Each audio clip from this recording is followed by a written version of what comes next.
विधानसभा चुनाव कुछ ही दिनों में शुरू होने वाले हैं। आज हम पहुंचे हैं जनता के बीच। आपको बता दें कि जो विधानसभा चुनाव है उत्तर विधानसभा क्षेत्र में इस बार जो दावेदारी है बीजेपी से जो है विधायक वासुदेव देवनानी है, वही कांग्रेस से रलावता है। तो आपको बता दें कि निर्दलीय भी ताल ठोक रहे हैं। हम आज आए हैं जनता के बीच और उनकी राय जानेंगे कि इस बार कौन जो है दावेदारी रख रहा है, कौन कहाँ से क्या रख रहा है, और हम जानेंगे इस बार किसका पलड़ा भारी रहेगा। जी नमस्कार।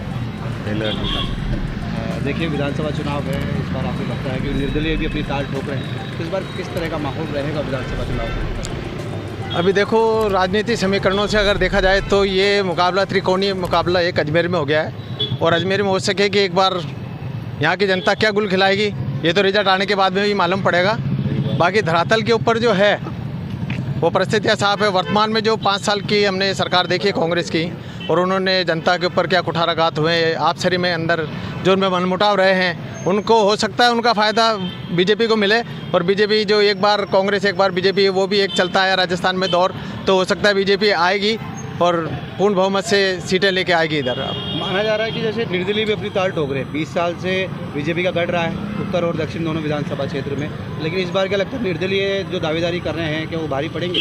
ना, अजमेर का क्या है कि मतलब एक हमेशा विकास ये चीज़ रही है कि मतलब यहाँ से या तो बीजेपी या कांग्रेस, बाकी अभी बीजेपी का जोर थोड़ा ज़्यादा है। लेकिन अभी क्या है कि सारस्वत जी जो अभी खड़े हुए हैं, ज्ञान सारस्वत जी, तो उनकी छवि के हिसाब से कुछ वोट वो काट सकते हैं, लेकिन जीत तो शायद भाजपा की होगी इधर। आपकी क्या राय है? 5 मिनट लगेंगे। अजमेर की जनता 2 मामलों को लेकर तो बहुत ज़्यादा परेशान है। चुनाव का मामला है और जनता के प्रत्येक व्यक्ति के, हर वार्डवासी के, शहर के उत्तर के लोगों के मन में एक भाव है कि वर्तमान सरकार में एक चीज़ झगड़ा देखने को मिला कि अजमेर उत्तर और दक्षिण दोनों में भाजपा के विधायक थे, सरकार कांग्रेस की है। भाजपा का विधायक काम करना चाहे तो सरकार नहीं करने दे रही है, ऐसा विधायक साहब कह रहे हैं। मेरे हिसाब से लगभग 50 बार पानी की समस्या को लेकर विधायक साहब देवनानी जी ने धरना प्रदर्शन करे, वार्डवासियों ने करे, पर पानी की समस्या आज जस की तस बनी हुई है। दूसरी समस्या रही मुख्य शहर की सड़कों की। हमारा शहर अजमेर स्मार्ट सिटी में शुमार है और स्मार्ट सिटी के ऊपर करोड़ों करोड़ रुपए खर्च हुए हैं, मगर आज की स्थिति यह है सारी सड़कों की कि महिला जनाना हॉस्पिटल जाना चाहे डिलीवरी के लिए, मगर रास्ते में डिलीवरी हो रही है। रोडों की ये स्थिति है, तो जनता तरस है, जनता सब समझ रही है। देवनानी जी या वर्तमान जो दोनों विधायक है चाहते हैं कि विकास हो, मगर सरकार कांग्रेस की है, तो इनकी दोनों की झगड़े के अंदर अजमेर शहर की जनता भुगत रही है। तो इसी भुगतान को जनता वोट में कैसे परिवर्तन करती है, कैसे कन्वर्ट करती है, जनता समझ रही है। और ये दोनों ही समस्याएं मुख्य समस्याएं शहर की है। और रही बात कांग्रेस और बीजेपी की, तो निर्दलीय विधायक का जो दावेदारी कर रहे हैं सारस्वत जी को समझना है कि ये कोई निगम का चुनाव नहीं है, ये विधायक का चुनाव है और यहाँ पूरा जिले का मतदाता देखता है। और आज सारस्वत जी को लगभग उनके वार्ड के अलावा अदर वार्ड के अंदर लोग परिचित नहीं है, नाम से परिचित हैं। लगता है कि निर्दलीय इस बार निर्दलीय सिर्फ भारतीय जनता पार्टी का वोट काटेंगे, इतना ही है। और उनका खड़ा होने का मकसद भी यही है कि भारतीय जनता पार्टी के देवनानी जी को हराएं किसी भी प्रकार से, क्योंकि देवनानी जी पर दबाव था कि आप 5वीं बार चुनाव ना लड़ें।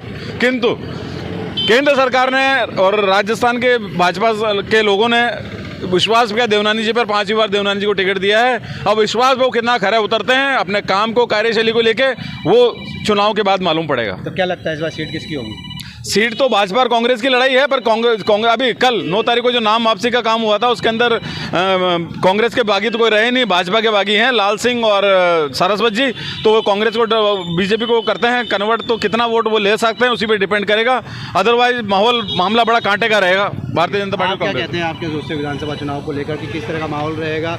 निर्दलीय भी अपनी ताल ठोक रहा है। अब अजमेर उत्तर दक्षिण तो वन साइड हो गई है, कांग्रेस ही ले जाएगी। अच्छा भाई बीजेपी में तो फूट पड़ी हुई है, तो आपस में लड़ेंगे, ये इनके वोट कटेंगे और कांग्रेस की है दोनों सीटें। अच्छा, निर्दलीय को लेकर क्या कहना है? निर्दलीय तो क्या है कि वो आसपास में रहेगा, सीमित अपने एरिया में ही, तो वो आगे भी नहीं बढ़ेगा। समीकरण तो बिगड़ सकते हैं ना? नहीं, समीकरण बीजेपी के बिगड़ेंगे, कांग्रेस को कोई दिक्कत नहीं है। और फिर अशोक जी के जो काम हुए हैं उसको देखते हुए जनता भी कांग्रेस के साथ ही है। आपकी क्या राय है विधानसभा चुनाव को लेकर, क्या कहना चाहेंगे आप? देखिए, अजमेर की जनता 20 साल से उत्तर और दक्षिण में इनको झेल रही है। कोई भी एक उपलब्धि ये बता दें कि ये उपलब्धि हमारी है, ये यादगार है, मुझे कहने में कोई दो राय नहीं है। आदरणीय अवकार सिंह जी लखावत साहब हैं, उनकी याद आज भी लोग याद करते हैं कि ये चीज़ उन्होंने बनाई, ये चीज़ उन्होंने बनाई। इनकी तो कोई ऐसी उपलब्धि नहीं है, शहर इनको 20 साल से झेल रही है, आगे झेलना नहीं चाहती। और शहर की जनता ने ये बिल्कुल मानस बना लिया है। सरकार की जो योजनाएँ हैं उस योजनाओं से जनता में एक उमंग है कि सरकार रिपीट होनी चाहिए। और ये ऐसा लग रहा है कि जनता ने जब मानस बना लिया तो 25 तारीख को ठोक के वोट देंगे और जनता रिपीट सरकार को लाएगी वापस, और अशोक जी शायद मेरे ख्याल से मुख्यमंत्री बन जाएंगे, ऐसा मेरा मानना है। आपकी क्या राय है, आप युवा हैं? जी मेरा तो यही है, कोई भी बने बस शहर में अच्छा उन्नति और काम होना चाहिए। ये 20 साल से जो नहीं हो रहा ना वो आगे से नहीं होना चाहिए। जैसे कि आपने देखा, हम आम जनता के बीच में उतरे और उनसे चर्चा की। वहीं उनका कहना है कि बीजेपी आएगी, किसी का कहना है कि कांग्रेस आएगी। वहीं निर्दलीय को लेकर भी इन्होंने चर्चा की है। अजमेर से नवभारत टाइम्स ऑनलाइन के लिए दिनेश गहलोत की रिपोर्ट।